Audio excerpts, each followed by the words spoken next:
All right, live on the YouTube. What's up, everybody? We just had a good American flat track race tonight on a Tuesday night. So we're going to talk about that a little bit.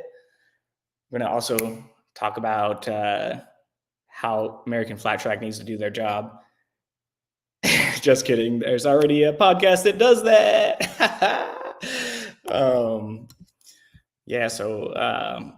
Been meaning to do this podcast, get live on here and do this. Was going to do it last week, but then stuff came up, and then we saw there was a race on Tuesday, so we thought, what better chance to do it live this week? And got my buddy I'm about to bring in, shoot the shit, talk about the race and all the things. All right, here he is. What up, Dominic? What's up, dude? How's it going? Going good, man. Going good. First time using this app to stream. It looks like it's working, so that's cool. Some technical difficulties, but we're here. I know, right? Thanks for having me. Yeah, dude. Where do you live at now? Up in Valley Springs. It's like 30 minutes northeast of Lodi. Okay, cool. And for those who don't know, Dominic Calindra is former national number 66, badass on a motorcycle. Got injured in what year? 2016. But and then we've been buddies we became buddies when, like, a little before that. Do you remember how that all went down? Well, I remember you slammed the hell out of me at Lodi one year, and I hated you. But you taught me good lessons there, that the big dogs don't mess around. So I think I remember that too, because you were a Lodi boy, so you had your posse there, and I was just kind of oh damn, I just pissed all these people off. Yeah. That was my first year on 450, and you taught me not to mess around, and I think you're the culprit. Everyone needs to thank for my dirty Dom name, I think. Yeah. I went back and go back to the truck, and you wanted to almost cry, just because it was my first time racing with the boys. It was a big race the night before the mile. And then I realized that doesn't do any good. Just go back out there and don't let it happen again. Nice. And then but we became friends. You came to visit me a couple times at the hospital. In your house, and then in San Francisco. But I remember hanging out before that. I think you needed a place to stay one night. We were riding for so Dominic's kind of last few years racing full time was riding for Babe DeMay. I rode for Babe back in the day as well. And then I think one night you crashed in my motorhome one night in the black. Oh yeah. I think that's when we more or less kind of started getting to know each other a little bit more as well. Yeah, that was at Sturgis, I think. Right? Oh, really? Yeah. I have no idea. Yeah. Then after that, we hung out at a couple local Lakeport. Yeah, that was a fun one for sure. Yeah, and then you ran my number at Lodi for the night for the mile. Won with that. That was sick. That was so cool. Yeah, your number there, and actually went in there, which was a first for me. I hadn't run it good at Lodi in a long time, and then put on the 66 plates and was up front. That was a cool night for sure. Yeah. So yeah, let's talk some Rapid City half mile. It's pretty cool. Everything went off pretty well. We scheduled this for 10. Following that, 7 your time, and was kind of one of the big questions for me was is the race going to be on time or what? But with the day race, seemed like they were pretty well on time. I don't know why they run a day race there now. There's a reason, I'm sure. I don't know what it is, because we all know that track is way sicker at night. But it was not bad, especially in the finals. Yeah, that track is kind of where I learned to ride a banked half mile at night. You just drive it in deep all the way to the apex, and there's grip up top, and like you see Cody, he tried it a little bit in his dash, and you just see him light the tire up. Yeah. But then in the twins main, it looks like there's a little bit of moisture, and Yeah, couple of them. I think they must have watered it more before the twins main. It looked pretty like it was a little darker packed in, and just being towards the more the end of the day, I think it kind of highline came in a little bit.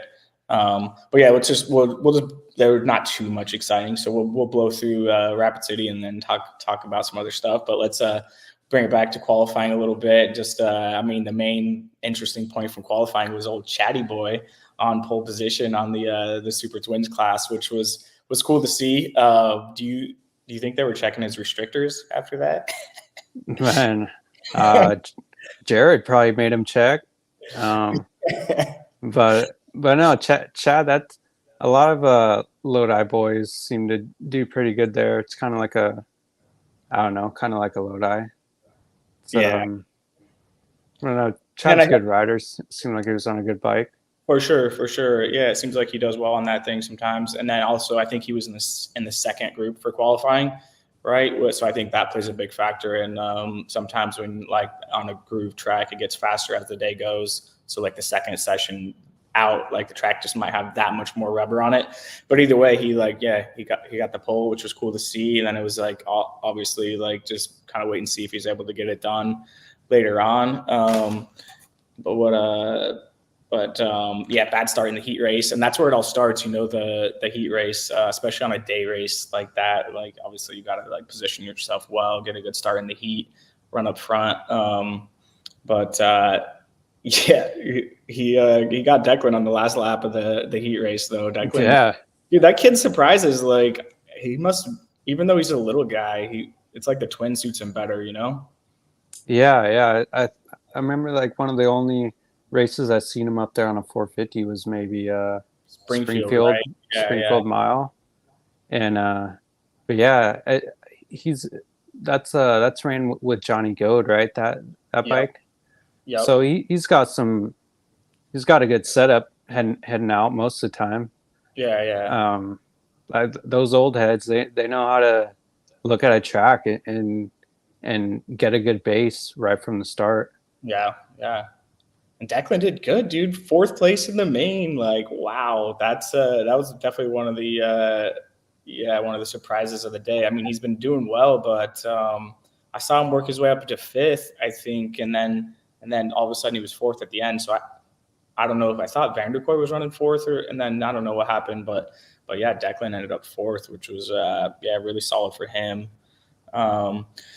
But yeah, backing up a little from there, the second twins heat was like it just, you could tell like the start's so important, and the guy has the pole, has to pick the inside or the outside, but the best starting spot was like the 2 middle spots, so that was like throwing everybody off because the guys in the middle would get the starts, and then they'd have to kind of sort it out from there, which was hard to pass. But that kind of, I think, felt like that held true for the rest of the races, where the guys in the middle, like the middle 2 lanes, were getting the best starts. For what it's worth, but yeah, it just kind of depends how wet it is down low, and I mean, some tracks the groove on the start is more grippy, and some it's more slippery. So, but then others it's too dusty down low, and you just spin. But when it's wet and tacky, I'd always go to the bottom usually. Yeah. Let's see if anyone's chatting on here. I'm trying to pull up the chat box. I'm not sure how to do that. But yeah, what else from the early races did you see? All right. Oh, there is a bunch of chats on here. My mom says hi. Joe Blow says hello, Sammy from Oklahoma City. Nice. Some people on here. Joe's going to bed. All right. Chase, that kid sends it, dude. Yeah, go ahead. Sometimes he gets a little out of hand. He like damn near killed that lapper at Chico, but I like he sends it, and it looks like he wants it. And the thing is, he got like second like so many So times last year, and yeah, then he gets his first win this year, and then he starts ticking wins off, and yeah, that's kind of the thing that happens. I mean, you start walking into the pits with your head held higher. yeah, Um, you start rolling up to the line, thinking everyone's looking at you. It's a good feeling, and it yeah, helps out on the track too. The yeah. kid's good. He's fast. Yeah, it does seem like he's grown up a little bit from like Daytona. Like Daytona, I feel like started so bad for him in a sense. He just kind of kept crashing, taking people out. I think a little bit, like a little over send. Like obviously he wants it so much, which he's refining that. I mean, similar to me when I came in, like I wanted it so bad. Sometimes you overstep that line. I kind of like to think of it like give 100%, but don't give 105% because you're already at the limit and you give a little bit extra, and that's when like stuff goes sideways. But yeah, it seems like you're starting to refine that in. Um, and outside of that, what the singles highlights were, man, freaking Tom Drain dropping the hammer, dropping those boys. That was impressive. And then yeah, obviously Chase. And then Cody was like, yeah, just a little off in third, which but also wanted to touch on Trent Lowe. It seems like that kid is so good. Trent, I don't know this, but just like the feeling I'm getting is like he's just, maybe he'll get it back, but I feel like he's just lacking that confidence to to beat those guys. And I may be wrong, but man, I raced in Canada this year, and Trent kicked our butts. Like he was unreal on the bike, like the stuff he was doing.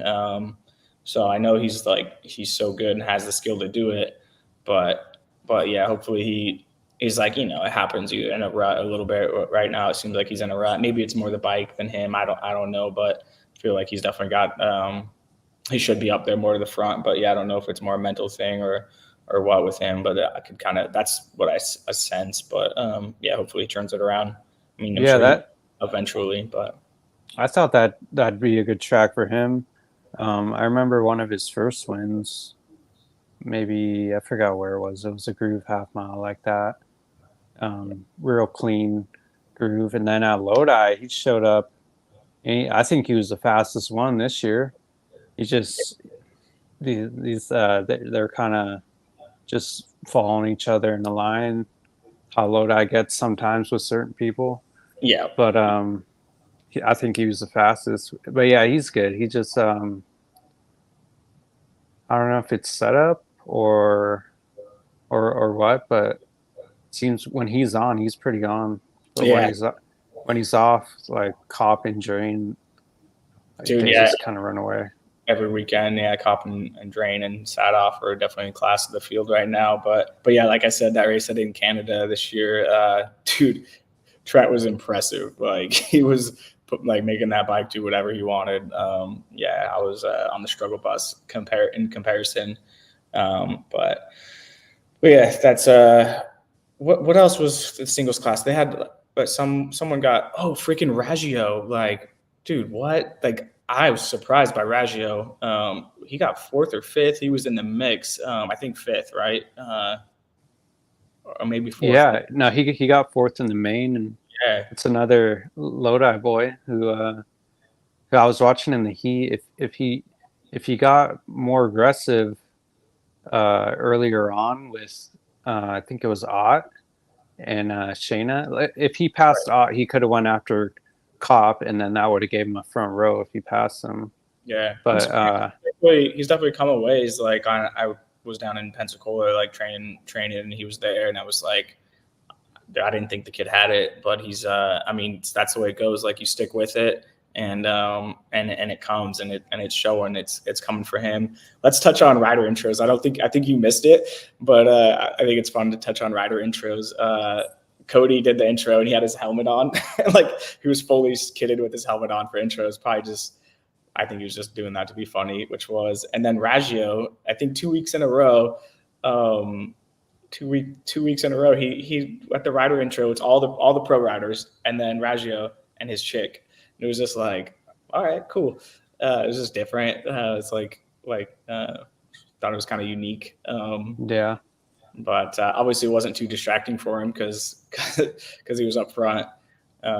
But yeah, that was a really good run for Raggio. So happy for him. And I got to shout out my boy, Commander Sluggo. You know Commander Sluggo, right? Yeah, he's pretty cool. Yeah, I Yeah. know he helps them a lot. Yep. He's one of Raggio's big sponsors. And yeah, it's been a big help for me and my family over the years too. I'm one of the big supporters. But yeah, dude, in the chat, we're getting some good stuff. A few guys saying, "Good to see Dom." Tom Shears says, "Cool to see you on, Dom. Been building some cool looking bikes." So yeah, and yeah, my brothers tuned in watching from Boeing Airplane Factory. So good stuff. Yeah, I think that's all I got for the singles class. What anything else you got for the 450s? I will say I was paying attention a little more to the singles. I tried to. I mean, the track's so different than what I race, but now I'm like a 450 racer now that I'm going to Europe and racing the 450s, and which is like kind of feel like sometimes puts me a little out of my element because I don't race the 450s a lot. And then I'm racing them like trying to win on them, so trying to pay attention to them a little bit. I will say I didn't look like they were shifting tonight, which that's been like the new trend with the kids on the 450s is shifting, which is weird to me, but didn't look like they were tonight from what I could tell for the most part. Yeah, it's that kind of started when I was exiting the 450s. Like people would start shifting on miles, and then I started shifting on miles, and then I never shifted on a half mile, but almost everyone does now. Yeah.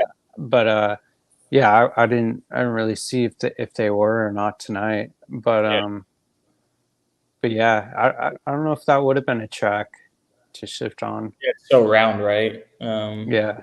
But Oh, you know who started shifting on big tracks was Vandeker. Remember on Parkinson?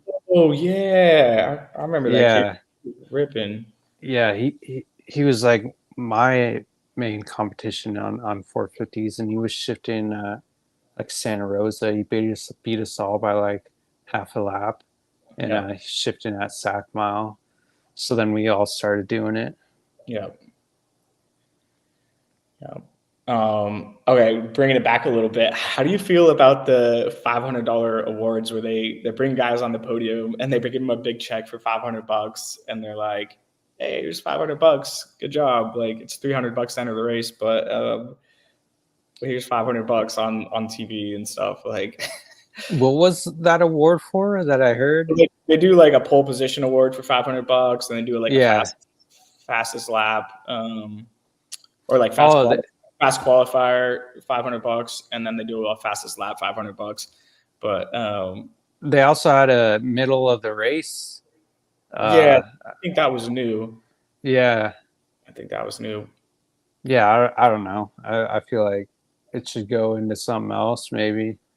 I don't know. My thing is that, sorry for interrupting, but my thing is that where I was going with this is I think it's ridiculous to give a $500 check in this day and age and like make a big check out of it and like a big deal out of it, like $500. Like I think I think it's a little embarrassing, and that they shouldn't be handing out big checks unless it's at least $1,000. I mean, it's like, dude, like that amount the AFT charges for everything these days and everything. It's like $500. Like, cool, thanks. Like, I don't know. I think it's a little silly. Like, if we're a pro sport, a pro series, like, yeah. Anyways, I think they need to change their threshold on that a little bit. So that's my 2 cents. Yeah, maybe just put it back into like the lower half of the singles purse or yeah, something. Yeah, the singles purse. Yeah, that's a rough one. Yeah, I remember I'd make like, I don't know how it is now. I know it was $1,000 to win, and then like you get $75 for like 13th place or something. Yeah, but not much. But the adventure tracker class, $4,000 to win. I might have to sign up for that. Is that how much it is to win? It's $4,000 to win the adventure. Yeah, you heard. I don't know if you're participating in that one. Yeah. Let's blow through the twins class and then talk about that. I did want to talk about Mies's attempted pass on JD in the heat race. That was surprising. Can't think of many times I've seen Mies like kind of go for a pass like that and have it not work out, where he more or less like, went for the pass, stuck it in there, kind of hit him and like got squirrely. that was interesting. Also interesting is Scotty's take on it. I mean, I don't want to be too critical. Like it's, you know, like I want to try commentating too, and I'm gonna, you know, it's so easy to be critical of that stuff. But yeah, it's just been so long since Scotty's raced, and it just some of their takes are interesting. But you know, their commentators is not, you know, it's been a long time since Scotty raced, but his take on it of that if it was a main that he would have bumped him out of the way. But it's just like he was like trying, it just didn't work out for him. Like I don't think it would have been, you know, I don't know. His take was interesting, but yeah, more or less, like that was interesting to see me stick it in there and not and make a mistake from it. But yeah, you either kind of see him just not even go for it, or just bulldog someone out of the way. Right. So it's interesting to see him almost high side off someone. Yeah, exactly. Yeah. He still even he put himself in that situation, but he still like, I guess he didn't really almost high side. He more or less like managed it into like a slide. So that was still like a skilled way to get out of it, more or less, than like high side is like worst case scenario. But yeah, those kind of passes you either gotta fully commit or just I just either fully commit or don't even look at it. Yeah, you know, I fully commit when I do it. Oh yeah. Oh yeah, I've been there. I remember I got you at Salem though. You weren't too pumped with that one. Oh, really? The indoor? Yeah. It got red flagged, and I was like, dude, I was like, sorry, dude. You cut back down because you completely V'd off the corner, and I completely teed you in the center. Oh. And then you're like, dude, were you planning on turning there or something? So yeah, we've had a couple. It's all good. Yeah. But yeah, freaking Twins main, man. Even the heats and the dash, like JD on that Yamaha, starts are dialed. Obviously, track like that, starts are so important. And I mean, we know that the Yamaha jumps off the line well, but still, like Mies usually figures out a way to get the start. But he was actually getting some of the worst starts I've seen him get, because he was back in the dash, I want to say, and then in the final too, like second pick. But yeah, no, they're not getting the start for him there. Yeah, you normally don't see Breyer get better starts than Mies. Right. And kind of always was. But yeah, that's big. I thought a minute or two in, I thought my pick to win was Robinson. The way he figured out the track first, the way he came up, was passing them around the outside. But then JD took that line in 1 and 2, and then it wasn't as fast in 3 and 4. So he's running high in 1 and 2 and low in 3 and 4. Right. The fact that he was able to determine that and like figure out like, hey, I'm going to go high in this end and low in this end was pretty impressive. That he like he obviously as soon as Robinson showed him a wheel on the high side, he went high, but then me showed him a wheel on the bottom, but he went low, but only in one corner. That was really impressive to me, that he didn't like that he like found that mixture of high in one corner, low in the other. That was some smart riding on JD's part. He deserved that win. Usually you kind of commit to low in both or high in both, but I think he kind of gauged it off of Mies not showing him a wheel in 1 and 2, and then almost passing him in 3 and 4. Right. So yeah, that was cool though. It's cool to just see that guy just be racing full blown super bikes all year and come in. He got second at Peoria and first. Yeah, pretty talented dude.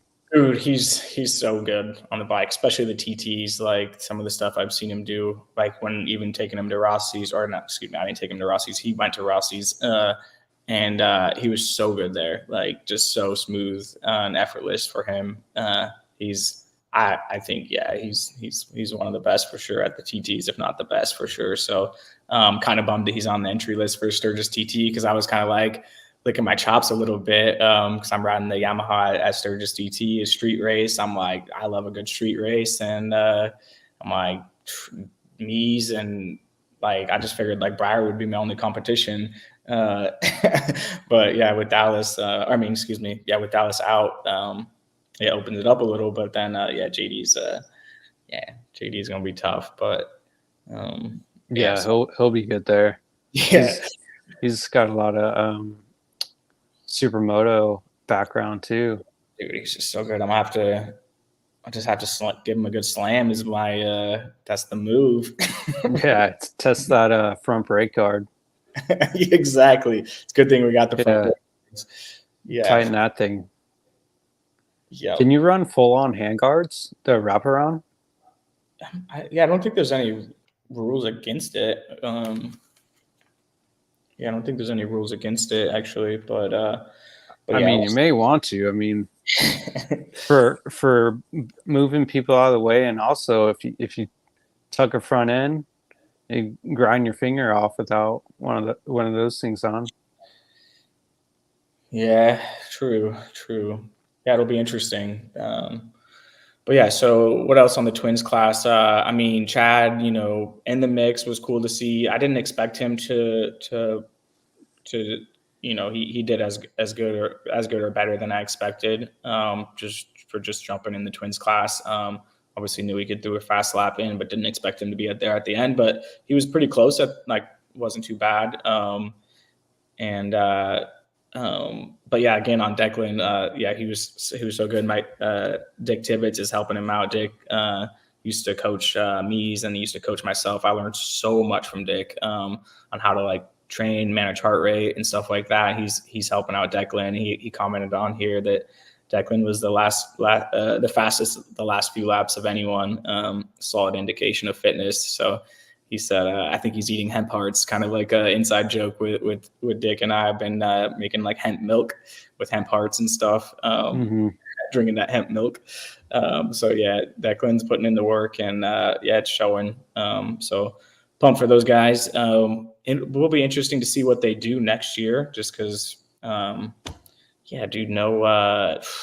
Indians and no XRs next year, and AFT is what the word on the streets is. So, I get the move to go to production bikes next year. I just think they should give the XR, being a push rod motor, an exception, because I really need to race that XR at Daytona again next year. Yeah. If you don't break, you'd probably win it. Dude, I think. Yeah, I know, right? But yeah, I will say, I will drop a little news on here. I am going to race the AFT finale on the XR750, which will be the last time we see an XR750, it looks like, in competition at the American flat track level. So I'm looking forward to that. Where's the finale at this year? It's Lake Ozark Speedway. So it's a big short track in Missouri. And have you ridden that? No. Oh, okay. But I'm going to be on a bike that I've won a lot on. I'm riding back on my bike, back on my personal Harley XR750. Oh, you are? Yeah. Does it have the same paint job and everything? Yeah, it would. I don't even know what paint job's on that one. Green and blue? I think this one is the bike we called Blackie. So this one's in Ohio, but it's got a fresh motor. So I'm getting my old gang back together. LZ Racing, Larry Zumbrun out of Ohio, is coming back. Him and I worked together a lot over the years. He was always my guy on the XR750. So getting the gang back together. So yeah, I'm pretty pumped to go racing with my friends again. LZ, I like all the people I ride for, but these are my old buddies from back in the day. So LZ Racing, and then King's Customs. That's where my bike's at in Ohio. So they're helping me get the bike all ready, bring it out, and then I'll have to fly my dad in. So it's just like old times, get the gang back together for one last hurrah on the XR. I think I'm going to list it for sale too, and so someone will have the opportunity to buy the last XR, to race, and I want to put it for sale with a set of factory Harley leathers, and So I have like a set of factory Harley leathers, the bike, and probably the trophy I win at that race, and see if someone wants to pay what I'm going to put the price for. Otherwise, I think I'll do the raffle. So yeah, getting that all set up. I've been meaning to sell a Harley for a while, so it's time. But if I win the race, though, I'm not going to want to sell it, but I think I still will. I think you got to keep it if you win it. The last Harley to win a flat track. Dude, I know. Right now it's Carver, and man, I got so close this year. I know he was definitely. I'm sure Carver was hoping I would not do it so he could keep that title. But yeah. So, yeah. but it's like probably him watching me lead them races, he was probably so nervous. I bet. I don't know. I haven't talked to him, but I can imagine because it's a pretty cool story that he's got being the last guy to win on it. Yeah, I definitely thought you had the first night for sure. Yeah. But yeah, poop happens. Yeah, poop happens. And close at Chico. Yeah, I was there for that one. At least at the beginning, I had the speed. Definitely. Yeah. Got a little tired, dude. Yeah. No, I didn't get tired actually. But it was interesting that the way it changed. I don't know, like the bike started chattering a little bit, and just couldn't. Yeah, I couldn't close it out. That's for sure. But yeah, at first it was like so easy, and then like I think maybe my riding tightened up a little bit, and yeah, the bike started chattering a little, but yeah, those were some good moments this year. Like I haven't since I went part-time in 2022, I haven't run in the top 5 at all. And so this year to come out and podium like half the races I've been in and back in the mix for the wins was super sick. Yeah. Yeah, that was a good race up there. You managed to podium. What, last lap? Dude, yeah, had to block past the old cat lover. Yeah. B-Rob, I felt bad, but I had to take it. Yeah, we were all stoked to see it happen, though. Yeah. So, yeah, what's man, I think that's about it for Rapid City. Yep. Nothing else coming to mind, but dude, Sturgis TT coming up. Street race. Pretty excited for that one. I missed I saw they were talking about it early in the broadcast. I missed some of it. I was in the office for once in my life. I just started my job as a realtor and signed on with the firm, the Keller Williams firm here in Charlotte. And so was in the office during the start of the broadcast. I saw they were showing some of that. I may have to watch that back so I kind of get an idea for what I'm getting myself into. But yeah, dude, I'm pumped for the Sturgis TT, riding the Martin Truck and Yamaha, which, dude, I mean, the Yamaha I think is going to be the bike to be on. So I think definitely got podium hopes, and if I can knock JD out of the way, hopes of fighting for a win. Yeah, it's going to be hard with JD. Yeah. JD, Breyer. Yeah. You got for singles there. I think Cop. Who's a good supermoto singles guy? Dude, freaking Tom Drain surprises everywhere. That kid, you would think he'd be a miler, but the kid is so good everywhere he goes. I wouldn't be surprised to see him up front.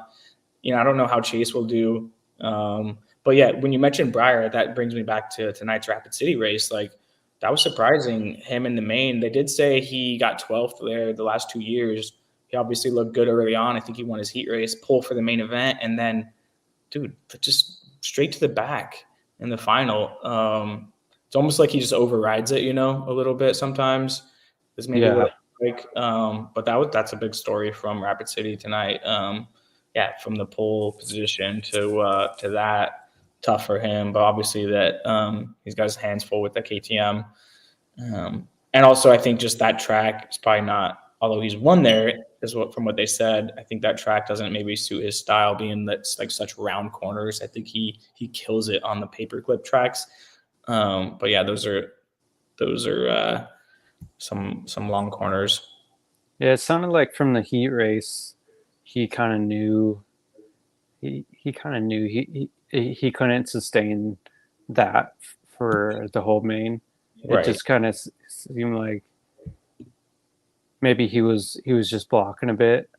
Yeah. Those guys were all over him, and I think he was just trying to manage the win there. Yeah.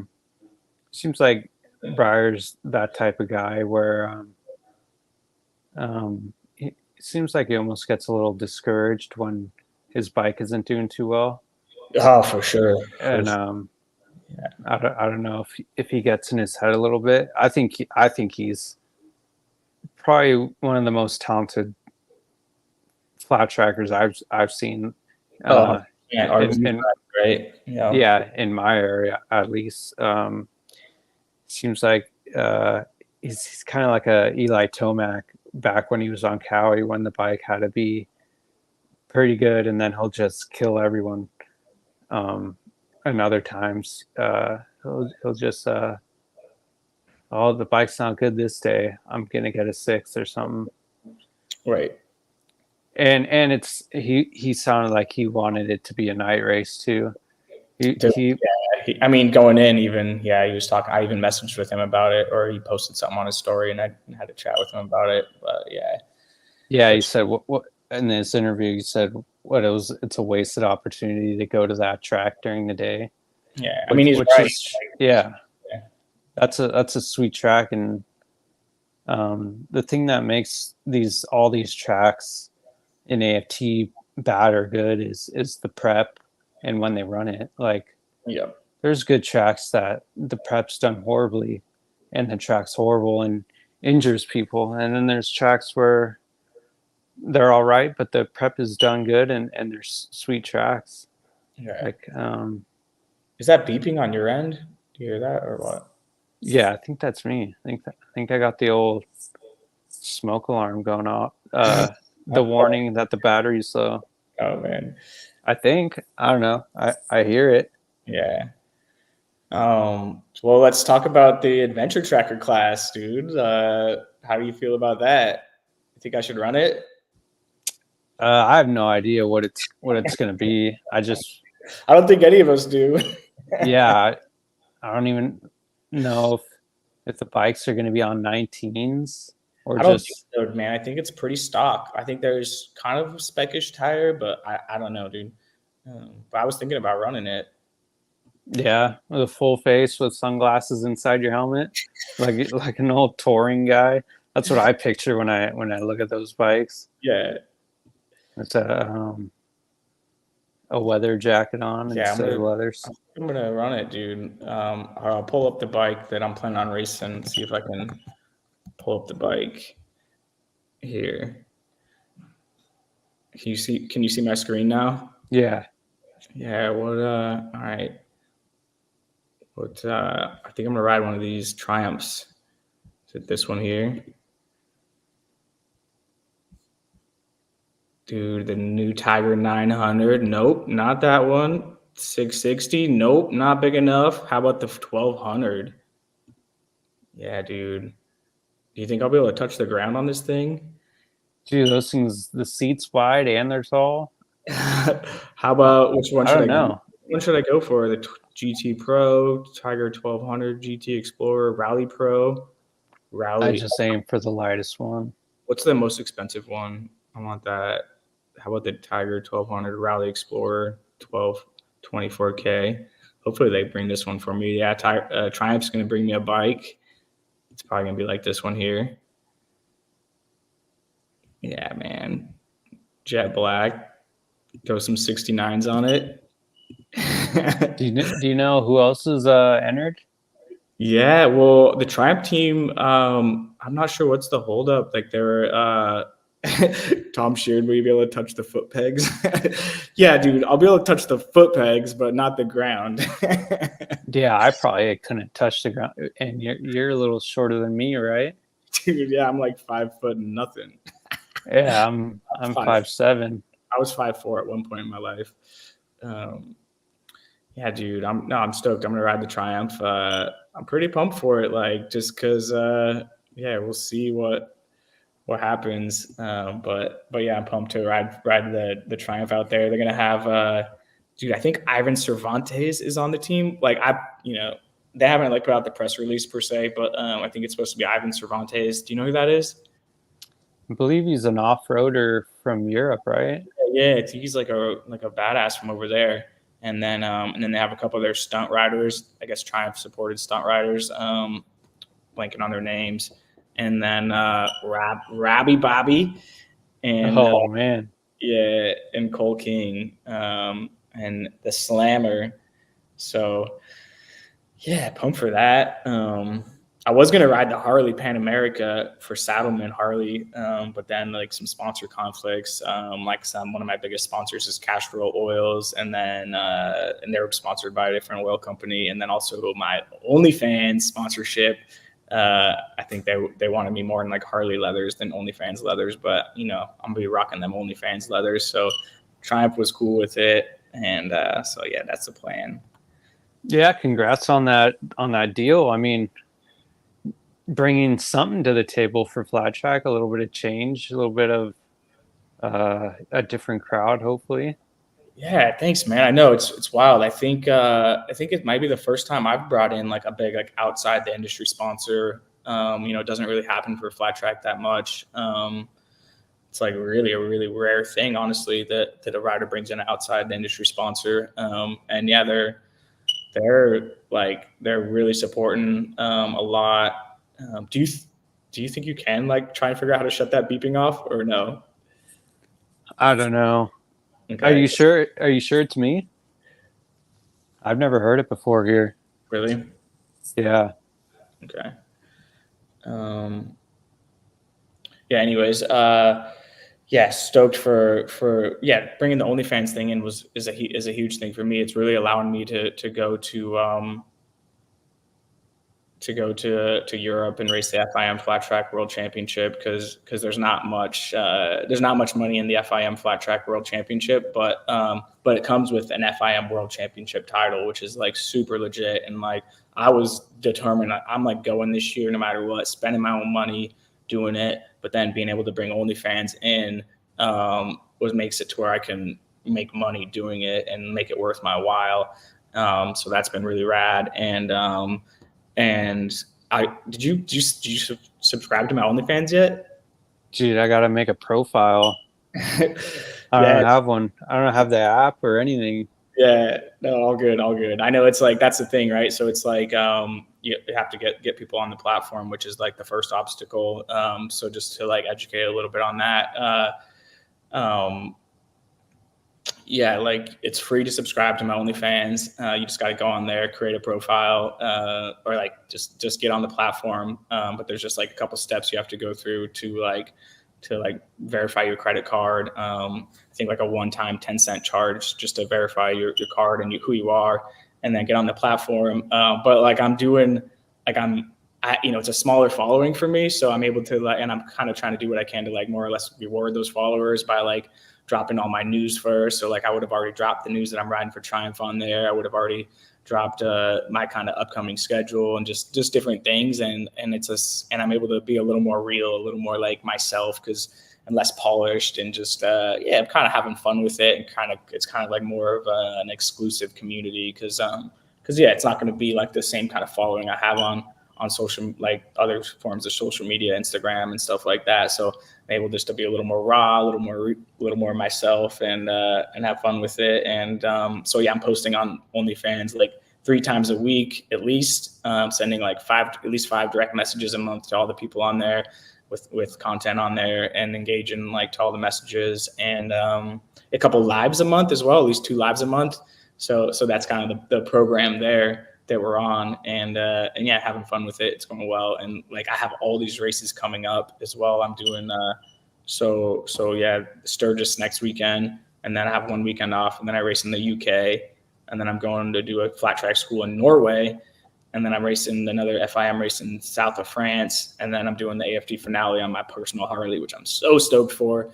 And then, yeah, and then I have a couple weeks off because that's like freaking wide open from here on out as I'm trying to start my real estate career. So I'm like fully on the gas. Yeah, how have you been liking that FIM stuff? So you've done 2 or 3 races, right? Yeah, 2 races so far this year. So yeah, last year was a 5-round series, and last year I got disqualified in 3 of 5 rounds. And then Yeah, I wonder why. the slammer. This year 6 rounds, and yeah, I'm two into the 6 rounds. Yeah, the first round got third in Italy. Like, felt like I should have won, but had a little bike bog issue, and then won in Germany, which was like. Andy says it's my smoke detector beeping, but I don't know. I didn't hear that time. He says it's my, but I don't know. I've never had a beep in here either. Anyways, yes. So the win in Germany was super tough, dude. There's like some freaking senders. Like, they were tough last year, but I thought I was going to come dominate this year still. But then my team, like the bikes on my team were so good, and we got this Italian kid on my team who is nasty. He freaking comes into the corner. I've never seen someone ride like this. This little Kevin kid, he comes in the corner like backwards. Like, it's not like crazy low, but it's like he sends it in backwards. And he freaking, like, he's so comfortable. He looks back while he's doing it. He's like a young kid, so he's still like a little like all over the place. So he like sends it in backwards, looks back, whacks it wide open, full throttle. And these tracks are more like speedway style. And so like the way my team sets up the bikes, you can turn the handlebars like a speedway bike, like fully. So you just like whack it and you just like fully sideways. Like, it's freaking sick.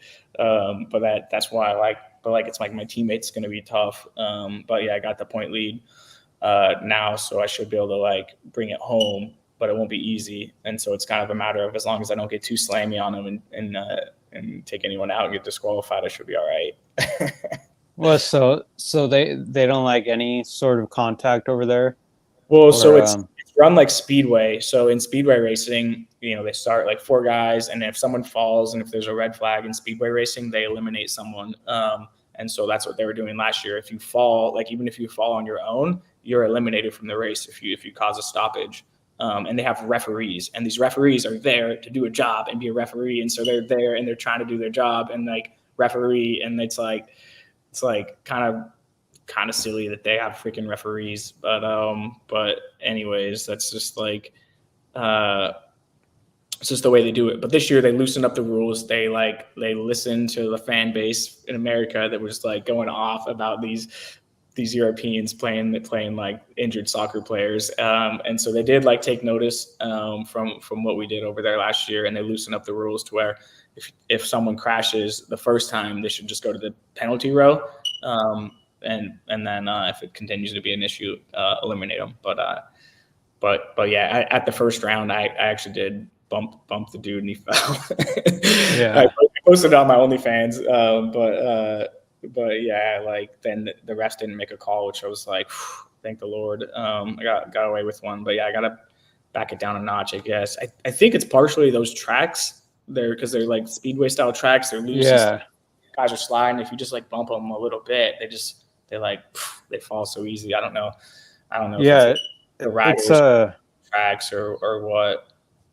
Yeah, and you almost it's like a Daytona in first practice where it's just the lines going everywhere, and you kind of have to bump someone to get a little pass, and any bump of the bars is just going to make them tuck the front or whatever. Yeah. But yeah, if I don't know if they don't like contact that much. I don't know. I know a few locals that need to head that way if they like that kind of racing. Yeah. Well, we got a couple good comments on there. One dude said he just killed his second deer on his FCO7, which sounds gnarly. Hopefully you're all right, Mike, and the deer didn't take you down. Okay, this guy has a Triumph 1200. He says it's top heavy and he's only 5'7" tall. So you can set the seat to a low position. I think so. The suspension, I think, is controlled by the electronics, so I think I can lower it a little bit with that. A couple guys have OnlyFans accounts, and they want to see me bring the OnlyFans umbrella model, so we'll work on that. And old Dan Stanley hopped on and said, "What's up, boys?" Yeah, he knows about the slam. Yeah. Growing up in the Pacific Northwest, Danny and I used to get into it back in the day when I was just a young pup coming up, learning how to slam. Oh yeah. Yeah. Good times on the indoors growing up for sure. Yeah, I taught you a lot about racing. I loved it. Loved the Yeah. indoors. Yep. It's a fun time. Dude, I feel like I was almost too hard on Brad Baker as far as like when Brad came into the ranks. I was like so determined to not let that kid beat me. And so on the indoors, like I raced him so hard and I kept him from beating me for like a little while, but he had to deal with me just like pulling out all my tricks. And I mean, he was gonna be great anyways, but dude, like I helped him a little bit by being like so tough on the indoors that dude he became so tough too, which he was going to do anyways for sure. But yeah, I know that that definitely made a difference. I think it helps. I mean, um, I had a ride against Breyer and Mikey Martin, um, Mikey Rush, Jimmy Wood, like all these guys like taught me how to race. And like I remember one of my first ever 450 races was it was at a little bull ring, like half the size of Springfield Short Track, and big Sean Raggio was in it, and you can't really, no one ever sends it in on him. He's a big dude, and Yeah, anyways, Mikey, he bumped him out of the way, and I was like, and then after the race, I was like, damn, dude, no one ever passes him like that. And he was like, hell yeah, I'm not going to be stuck behind him for 15 laps, which I was. So ever since then, I was like, it's flat track. I mean, yeah, I've only made 2 riders fall, and that's because they took me out before. So I don't know. I think the locals just gave me that name because I wasn't gonna go to, name? what was that? What name did they give The you? Dirty Dom. I don't know, the Brisbane Bomber, but that's a different story. Wait, what was it? So you said Dirty Dom and what? The Brisbane Bomber, but that's a different story. Story for another time. Yeah. Um, but yeah, I just didn't want to come home from a race and say, oh, if I had one more lap, like that's just an excuse. Yeah, That's just not owning you got beat by the dude. There's always a chance to pass, and I don't know, but riding with all these guys, that's why I don't think the West Coast has any. There's no real talent out here right now. really. Our best guy at Lodi, I mean, he goes and qualifies last up at Castle Rock. Um, Besides, I'd say Ott and Santero, but Yeah. they kind of moved. I think Santero moved, and then Ott, he's SoCal and never comes up here.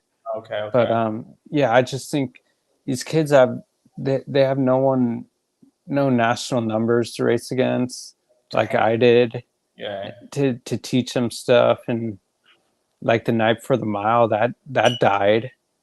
I don't know.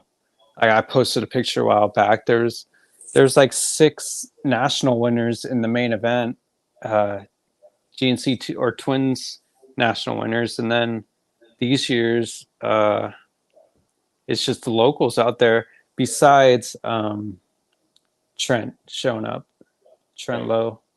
Um, but yeah, that's why I mean, um, there's still an old head out there that's going for #1 plates. Yeah. True. He's still winning because Oh, you're talking about he Mary and yeah the he's the tiger. yeah he still wins because he knows how to manage a race.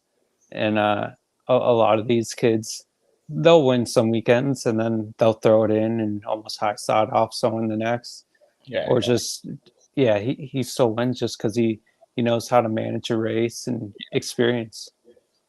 But yeah, I think I don't know what killed uh, all the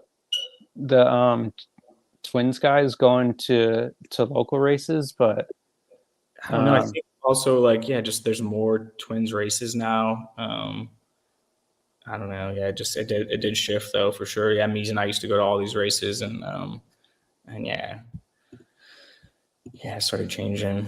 So yeah, I'm gonna share my screen again. Go to my OnlyFans.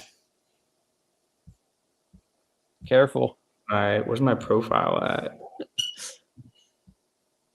My profile. Don't scroll on your timeline. Someone else's timeline. Yeah. So yeah, this is the OnlyFans. I do like little slammer updates. Here's a live, and then here's the one where I that I posted on the There it is. So yeah, there's that, and then just there's some other stuff that like I was posting on race day, like right away. I was like in between heats, like grabbing my, and here's like one where all right, ready for the first race day, and we are staying in a hotel with no air conditioning.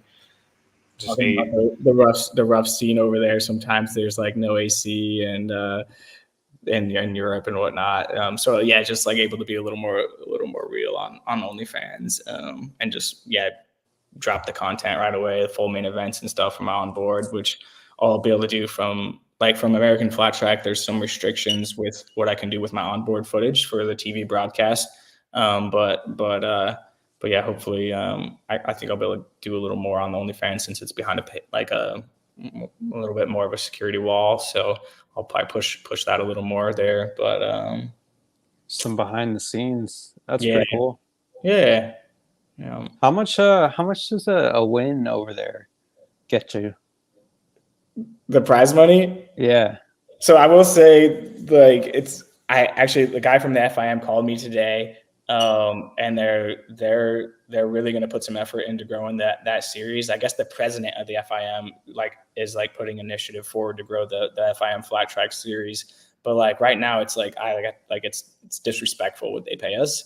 It's just like a joke. It's but it's like they're gonna put some effort towards it. They see what I'm doing, and the rest of the race. Those first two events were not live streamed, but the next four are going to be live streamed. They're going to be pay-per-view this year, but then next year they want it to be free, and really try and grow the thing. And they want to start trying to bring in the OEMs. Apparently, Ducati's interested. Dude, Ducati's going to be at Sturgis TT, so. So yeah, like the guy I was talking to, his dad works for Ducati on the race team, it sounds like, and Paolo Ciabatti.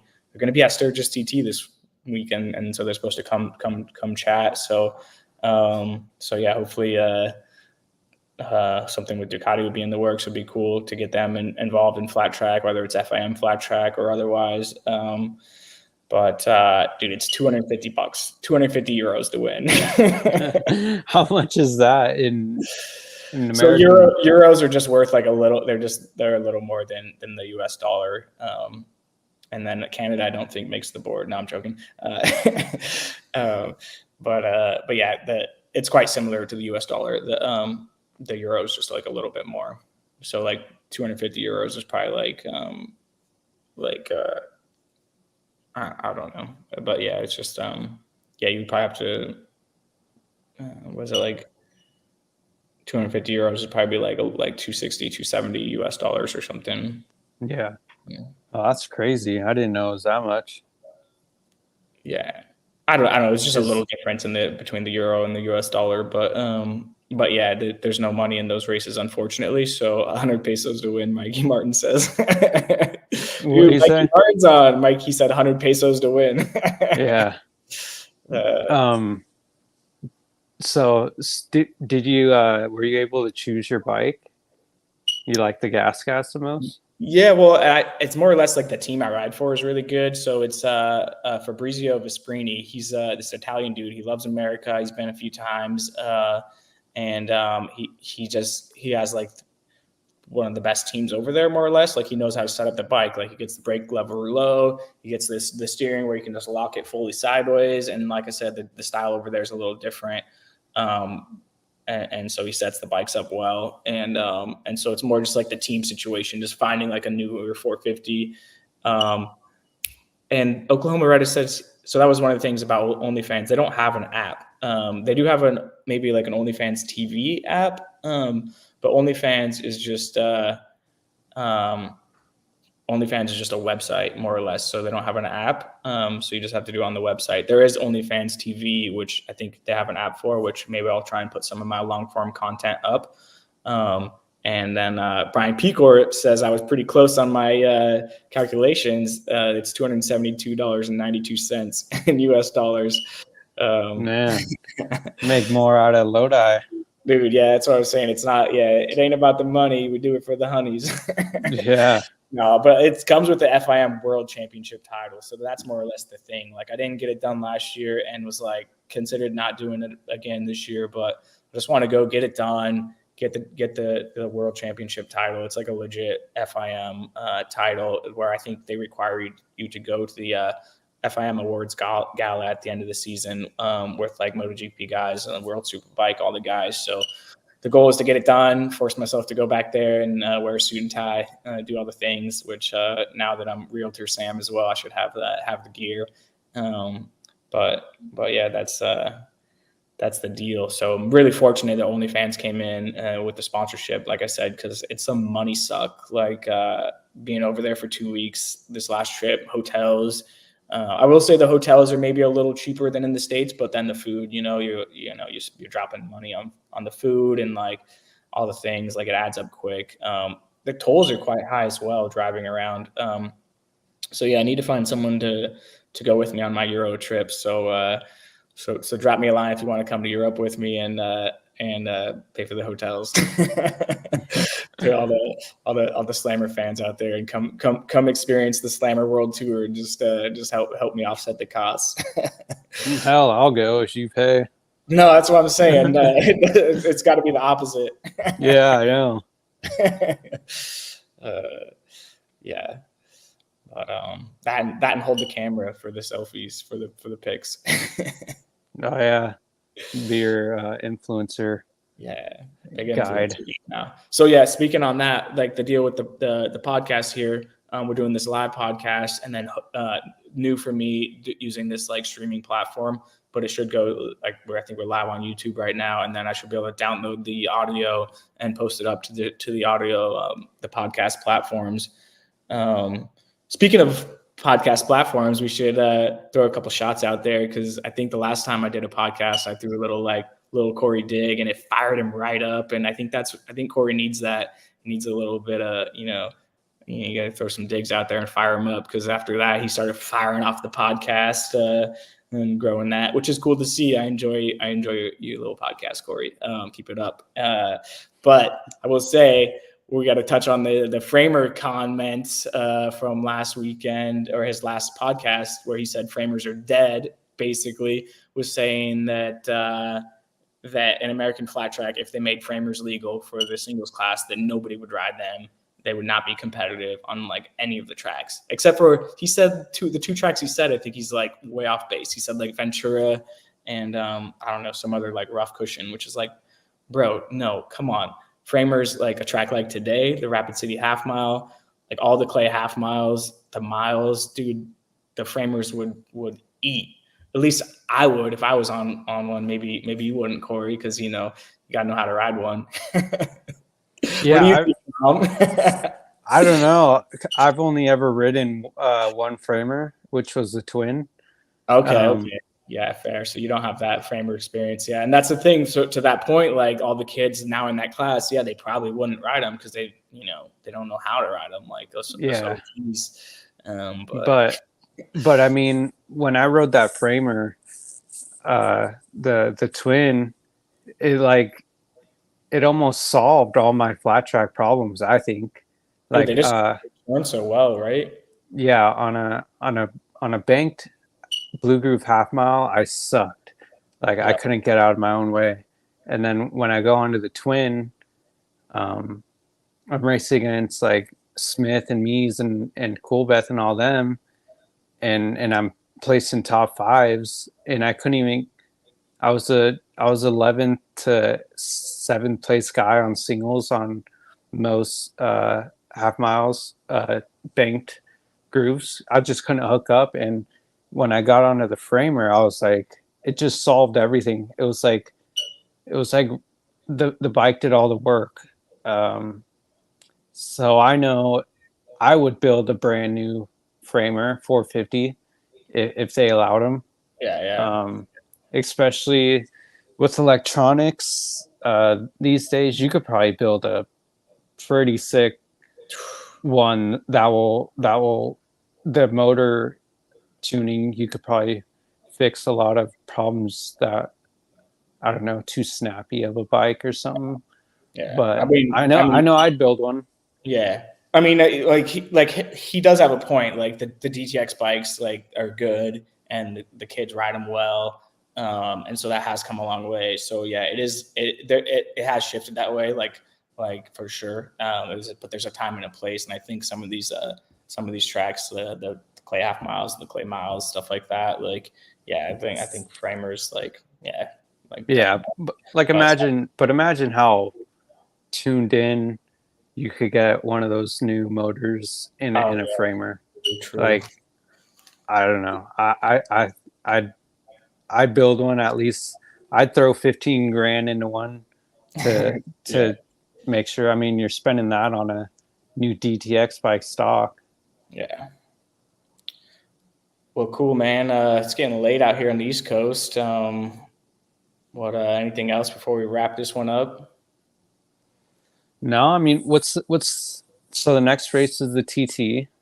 Yeah. Sturgis TT is the next one for me, and then I don't even know where American Flat Track goes after that. But yeah, I head back to Europe. I got 1 weekend off, and then it's like 4 weekends in a row for me, which will be on the gas with all that, and getting right back to the States and racing my personal Harley again. So that'll be a grind for me. Yeah, it seems like I don't know. Both these championships kind of seem like they're wrapped up at this point. I thought if Breyer could beat Mies this weekend, then it put him in it, and also Robinson. But Robinson, he's that hit or miss type of guy, I think. Yeah, you gotta be, which he did in the end. He did come through to get a podium, but it's like you gotta, like, when it gets to that championship grind, you just gotta elevate and just be there at the end, which he didn't look like he was gonna, and then he was at the end. So that cream is still rising to the top. But I mean, it was Declan in fourth, and yeah, you better freaking be. But no, yeah. I was gonna say like Declan's doing great, but still, like, he's still a rookie. But yeah, the field is interesting. I will say, like, the top 10 looked tough. Looked like the top 10 guys, even to 12th, 13th. Like Dalton was like 12th or 13th or something. It looked like early on in the main last time I checked. And I mean, those top 10 to 12, like, yeah, the field's shallow, or like there's not a lot of guys, but the twins class, like, dude, those 10 guys it was a race for those 10 to 12 places. It was tough. After that, it was like everyone made the main, just come on. But yeah. but there's 10 solid dudes, at least 10 to 14, 10 to 13 solid, like, really good. The talent's still there. The numbers aren't. I mean, have they ever had 2 races in a row where they couldn't fill the grid in both classes? And probably 3 races in a row with this TT deal they got going on. There's more at the TT. I think there's more entries, even though, all the riders are allegedly not liking it. But I do. I signed up for it. My select program. I'm like, sign me up. Let's go. Street race, baby. Dude, the only other street race I did was the Reno Supermoto, and it was one of the coolest races I've ever done. Freaking street race, and people are just packed out of their apartment buildings and everything. It was so sick. Oh, you did the one in the city street? Yeah, so cool. There's some massive jump in there, right? Yeah. Yeah, I remember that. I didn't do it, but yeah, I don't think I've ever seen a singles race not fill the grid, right? Yeah. Usually the singles class, at least, Especially at Sturgis, it's apparently, well, it is one of the best half miles of the year. Right. And yeah, you can just pay your money and go make the main event these days. Yeah. It sucks. Yeah, it's wild. But yeah, hopefully they turn it around. I forgot to mention this in the podcast. I did say that jokingly, like, we're not going to be that podcast that tells AFT how to do their job, but I like to live in a positivity bubble. So I'm over here in my positivity bubble. You can see it swimming me. So I'm optimistic it will turn around. Life's good for me, so I hope it goes that way for AFT as well, with all their strong leadership. Yeah, hopefully. It kind of seems like it's going downhill right now, but hopefully they pull together. Yeah, I like some of those dudes. I don't like a lot of them though, but a couple of those AFT, the workers. Yeah, they're all good people, right? It's just, yeah, steer the ship in the right direction, which, they're making moves to do it. So hopefully, stay optimistic and hopefully it works out. Yeah. We'll see, I guess. Yeah. Well, yeah, good luck that next race. I'll be watching that. Okay, and then appreciate it. You're racing both classes. Yeah. Yeah, I don't know. I've done a couple races where I switched bikes, did both. The Hunter National out at Lodi. Right.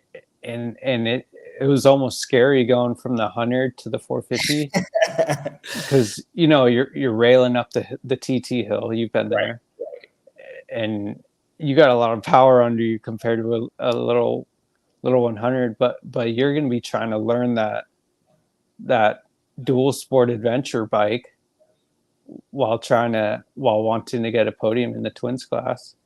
Yeah, it'll be interesting. We'll just kind of see how it goes, but I'm gonna come out firing, like in the Super Twins class. Like I'm gonna come out firing, like for like qualifying practice. I'm gonna be just focused on being like right at the top is my game plan. And the Triumph, like I have no idea. Like just more have fun with it, create my content, and win for $4,000. But yeah. No, I mean we'll see. I'm definitely focused on the twins class because I know what I got there. The adventure tracker I'm gonna have fun with, and maybe do some donuts and shit. I don't know. We'll see. Like for sure I'll go for the win if it's within reach. But I just it's an unknown, a huge unknown. So we'll see. But no, I'm just pumped that Triumph's bringing me in. It's cool to work with them, and hopefully it can build that relationship as well. So we'll see what happens. Yeah. Well, good luck. If you're watching. Thanks, homie. Appreciate you getting on here and stuff. Gotta review some other races sometime. Yeah, dude, we'll do it. MotoGP, hop into that sometime, and motocross. Yep. Yeah. Well, all right, man. Sounds good. All right, I'll see you later. Later.